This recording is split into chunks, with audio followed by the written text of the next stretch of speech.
plus. Il est 18h30, on vous souhaite la bienvenue. Vous savez que vous pouvez rentrer dans le débat, bien sûr, 0826 300 300. Il y a marqué « Parlons vrai » sur nos murs un petit peu partout. Tout de suite, le coup de projecteur des VV. Les vraies voix Sud Radio, le coup de projecteur des vraies voix.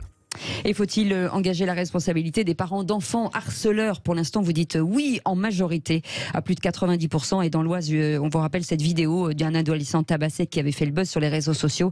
Et après les déclarations de sa famille dans les médias, l'adolescent a de nouveau été roué de coups dans une seconde vidéo postée sur les réseaux sociaux à la mi-journée. On va en parler dans quelques instants avec Hugo Martinez qui est avec nous. Bonsoir Hugo, merci d'être avec nous. Bonsoir. Philippe Bilger, quand on voit effectivement toutes ces vidéos, toute cette jeunesse violente où on a l'impression d'être désemparé de ces enfants, certains harcelés, certains harceleurs. Est-ce que c'est la faute des parents? Est-ce que c'est la faute des pouvoirs publics? Est-ce que c'est la faute de l'école? On est un peu perdu face à Vous parlez de la vidéo que j'ai vue ce matin où un jeune homme handicapé se fait tabasser. C'est ça. Mais c'est une honte absolue. Mais moi, je suis réticent. J'ai changé peut-être d'avis là-dessus parce qu'évidemment, on a toujours tendance à exiger une responsabilité de la part des éducateurs, mais malheureusement, quand on a une famille nombreuse et même des enfants grands, on se rend compte qu'il n'y a pas de lien obligatoire entre les valeurs qu'on cherche à transmettre et le comportement de ses propres enfants. Ça peut créer un terreau favorable, mais je n'irai pas jusqu'à sanctionner les parents parce que ça voudrait dire qu'ils sont mécaniquement coupables de ce que font leurs enfants, qui bénéficient tout de même de l'honneur et de la misère de notre destinée, c'est-à-dire la liberté. Je rajouterai rien à ce qu'a dit Philippe Bilger. C'est exactement ça. On ne peut pas, sinon on considère que tout, encore une fois, que tout est dans tout, qu'on est responsable. À un moment donné, quelqu'un va être responsable de quelque chose dont il est très éloigné. On ne peut pas tenir pour responsable des parents du comportement. On peut le faire moralement, en disant oh là là, qu'est-ce qu'il a mal élevé. Mais si vous commencez à judiciariser ça, alors donc la justice n'a plus aucun sens. Quel est le sens d'une mère? Est-ce que vous croyez qu'une mère qui voit son môme de 18 ans tabasser et tuer quelqu'un, est-ce que vous pensez qu'une mère peut être heureuse et satisfaite de ce qui se passe? Vous comprenez bien le gap qu'il y a. Et est-ce que là, on va punir la mère parce que pour mauvaise éducation? Donc on rentre complètement dans un système kafkaïen et un système totalitaire. Moi, je crois ça. La justice ne peut pas être dévoyée comme ça. Caroline Pilastre. Eh bien, moi, je suis en désaccord avec vous. Je suis pour que les parents payent par rapport aux faits de leurs enfants. Désolée, mais cette situation de la vidéo qu'on a vue de ce jeune... Des deux maintenant. J'en parlais récemment. C'est une personne en situation de handicap, vulnérable. Ça m'a touchée évidemment doublement, même si je ne supporte pas l'injustice, quelle qu'elle soit. Il y a une défaillance en termes d'éducation. Je suis navrée, mais quand vous avez des mineurs qui cassent la figure à ce point, à ce jeune, plusieurs fois, dont une jeune fille qui s'en amuse, et bien derrière, il y a quand même une éducation qui n'a pas fonctionné. Donc moi, je suis pour que les parents paient à partir du moment où les enfants sont responsables de violences gratuites telles que celle-ci. Non mais Caroline, c'est trop simple de dédouaner les parents. Juste une question, comment tu évalues la défaillance de l'éducation? C'est ça le problème. À partir du moment où il y a cette violence gratuite, c'est comme les mères de tueurs en série, ils sont responsables. Là, on est en train de parler de ces vidéos. Tu as le droit d'être en désaccord. François, ce sont des mineurs. Ce sont des mineurs. Et les parents sont responsables de leurs enfants. Hugo Martinez. Il y a deux enjeux en fait dans une situation de harcèlement scolaire. Enfin, il y en a même trois. Il y a d'abord une réparation de la victime. Il faut que la victime, et ça, il n'y a pas de prise en charge aujourd'hui. C'est-à-dire que ce jeune Rudy, demain, comment on va l'accompagner? Très clairement, et ça, il y a un vrai blocage aussi parce que il y a des coûts de traitement, de soins, et ça, on n'a pas de solution aujourd'hui en France. Ça, c'est un vrai enjeu. Il y a la question de la responsabilité des parents dans cet enjeu-là. Et je me suis battu pendant près de 5 ans avec l'association Hugo. Cécile nous a aidé aussi à faire savoir qu'il fallait qu'on crée ce délit de harcèlement scolaire qui n'existait pas dans la loi française.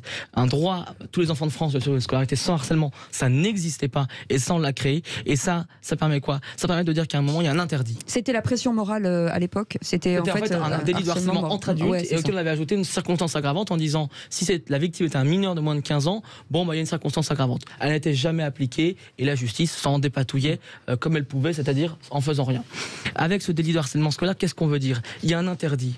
c'est interdit par la loi que d'harceler ses camarades de classe, que d'harceler quelqu'un qui est dans son école, dans son collège. Mais et même c'est génial ce que vous dites, mais ça ne concerne pas les parents, là. Mais si, justement, parce que derrière, l'objectif, c'est qu'il y ait une responsabilité qui soit des parents et que l'enfant, auteur des faits de harcèlement scolaire, on le responsabilise. Qu'on lui fasse comprendre que les actes qu'il a faits, d'un côté... Et donc, ça n'a rien à voir avec... justement, mais si, derrière... Mais on parle d'éducation, on ne parle pas de justice. Mais si, justement, il y a un travail de responsabilisation des parents, de les associer aussi à cette démarche-là, et derrière, de comprendre pourquoi cet enfant, il en vient à harceler ses camarades. Mais Hugo, ça n'a rien à voir avec une justement, dans 8 cas sur 10, on est sur un enfant qui souffre autant qu'il fait de mal. Cet enfant harceleur, qu'est-ce qu'on a? On a soit un contexte familial difficile, parents divorcés, famille monoparentale, etc. On a soit un enfant qui est en trouble du comportement, soit en déficit de confiance en lui.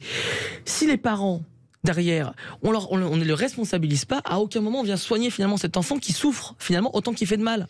Donc à un moment, il faut responsabiliser les parents pour pas jeter le voile sur le fait de dire mon enfant il souffre, finalement je m'en occupe pas et je le laisse derrière. De l'éducation. Mais non, mais justement, la méthode douce, ça n'a pas marché. On voit bien. Mais arrêtez, vous pensez vraiment que ça va changer quelque chose? Hugo, Philippe Bilger, dans le micro. Responsabiliser les parents, c'est précisément être dans notre sens. Moi, je n'interdis pas, dans ces situations dramatiques, d'éduquer les parents. Bien sûr. D'abord sur ce premier plan, et ensuite, Caroline et vous, il y a quelque chose que vous semblez sous-estimer, c'est encore une fois la liberté de l'enfant qui peut être épris de malfaisance sans que ses parents y soient pour rien.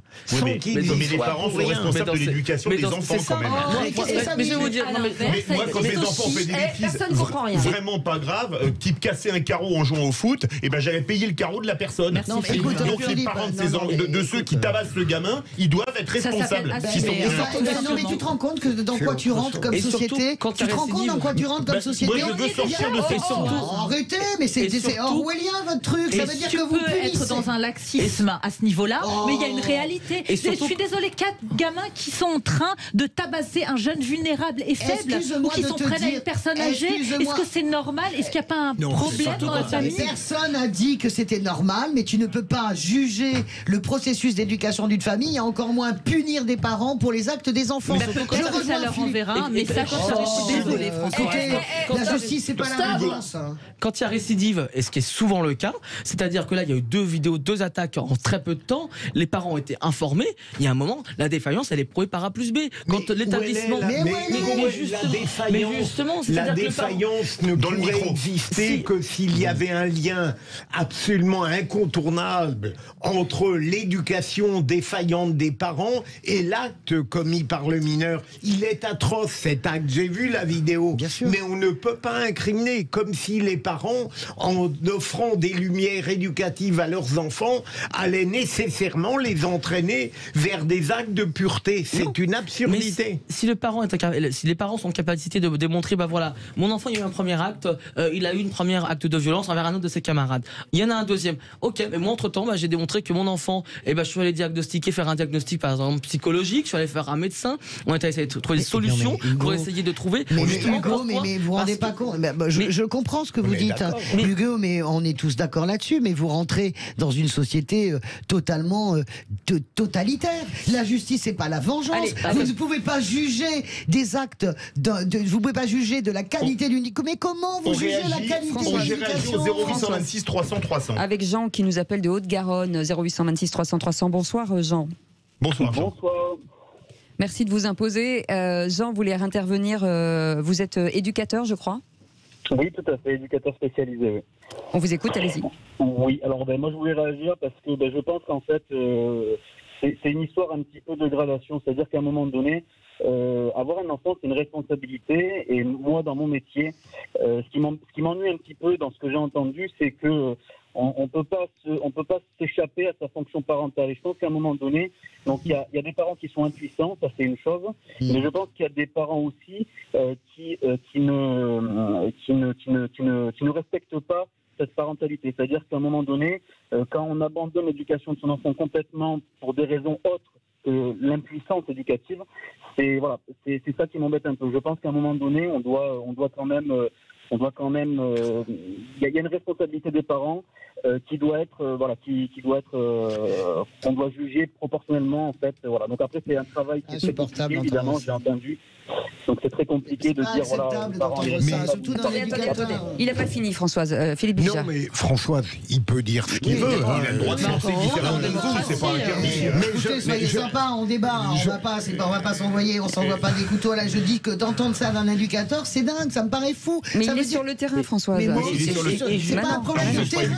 Non, et tout de la justesse. Et tout l'ADN justement de ce nouveau délit qu'on a créé, il n'est pas de dire on envoie ses parents en prison, c'est pas l'objectif. C'est on crée des sanctions qui sont adaptées. Donc typiquement, par exemple, très concrètement, c'est quoi?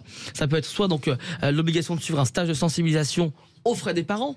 Par exemple, donc l'enfant. Ça, c'est autre chose. Absolument. Avec des condamnations judiciaires. Mais si, parce qu'on est sur de la justice pour mineurs. La justice pour mineurs, ce sont des peines adaptées. Le juge pour mineurs, quand il prend état de la situation, il choisit, il a plusieurs cartes à sa disposition. On a créé cette nouvelle carte qui est ce stage de sensibilisation, parce que ça n'existait pas. Et typiquement, une sanction comme celle-ci, elle est équitable. C'est-à-dire que d'un côté, l'enfant suit ce stage, il a plusieurs jours à passer à expliquer qu'est-ce que le harcèlement scolaire, etc. Et en même temps, les parents sont associés dans cette démarche-là. Les parents. Mais parce que c'est une responsabilité partagée. On peut pas. Les parents, c'est impossible. Arrêtez de me hurler dessus. Je ne suis pas hostile à la responsabilité financière que vous évoquez, mais là on est tout à fait d'accord. Les parents doivent être comptables à partir de l'infraction qu'a commise. Mais il faut aussi songer à autre chose, et je réponds à notre son prénom. Agent. Il faut aussi, sans tomber dans le misérabilisme, comprendre qu'un certain nombre de parents totalement défaillants, c'est clair, n'appartiennent pas à la haute société. Et donc eux-mêmes devraient éventuellement apprendre les règles de l'éducation, même basique. Souvent, ils ne les connaissent pas. Et c'est le grand drame. Alors, les estimer responsables d'une mauvaise éducation entraînant des malfaisances, c'est peut-être aller trop loin. Le mot de la fin avec Hugo. Moi, juste peut-être pour dire qu'il y a un moment aussi, à chaque fois dans l'actualité, on découvre ces situations, on est là à en parler, mais il y a un moment, en fait, finalement, on passe jamais à l'action. On a créé ce délit, personne n'en parle, pourtant c'est un outil, on a créé ce droit pour tous les enfants de France de suivre une scolarité sans harcèlement scolaire, personne n'en parle, et on est là à compter les points. On est là à compter les points sur le bord du stade. Il y a un moment, c'est soit on met les moyens en œuvre pour que notre société demain, elle soit apaisée, parce qu'il y a ça aussi aujourd'hui, très clairement cet enjeu-là. On parle d'une société qui monte dans l'angoisse, l'anxiété, mais finalement, il faut se poser la question des jeunes générations qui sont à venir. Comment est-ce qu'on les sensibilise à ces enjeux-là? Et il y a une deuxième question à se poser, c'est quels moyens on veut, quelle société on veut pour demain, pour nos enfants. Et ben aujourd'hui, très clairement, on n'est pas au compte rendu. Merci beaucoup Hugo. Merci Hugo, merci beaucoup. Et bien sûr, merci Jean. Merci d'avoir été avec nous, et une pensée bien entendu à tous ces enfants. Et pour Rudy qui s'est fait tabasser au moins de fois. Absolument, parce qu'on ne se rend pas toujours compte. On les a vus avec Hugo, tous ces enfants, et je peux vous assurer que c'est d'une violence absolue. Restez avec nous dans un instant. La suite des vraies voix, et bienvenue sur Sud Radio.